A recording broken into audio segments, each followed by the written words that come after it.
Instax instant photo பார்த்தீங்கன்னா இது வந்து இது ஓப்பன் பண்ணுறது தெரியுதா?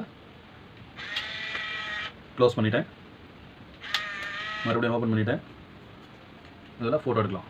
இப்போ பார்த்தீங்கன்னா இது ஒர்க்கிங் தான், ஆனில் இருக்குது. வந்துச்சா? இதுதான் வந்து இப்படி பண்ணோம்னா ஃபோட்டோ வந்துடும். ஸோ இதுக்கு வந்து ஃபோட்டோ பேப்பர் வாங்கி போடணும், வாங்கி போட்டு ஃபோட்டோஸ் எடுத்து காமிக்கிறேன் நெக்ஸ்ட் வீடியோவில். ஸோ இதில் எப்படி ஓப்பன் பண்ணுறதுனா இப்போ இதை க்ளோஸ் பண்ணிக்கலாம். ஓகே, க்ளோஸ் பண்ணிவிட்டு இது பேக் சைடில் வந்து இப்படி ஓப்பன் பண்ணணும். ஓப்பன் பண்ணிட்டோம்னா இந்த பேப்பர் வந்து இதில் போடணும். இந்த ஷீட் இருக்கு இல்லையா, அந்த டெக் இருக்கு இல்லையா, இதில் போட்டு இதில் வந்து இந்த பேப்பர் வந்து உள்ள போடணும். இந்த பக்கம் போடுறது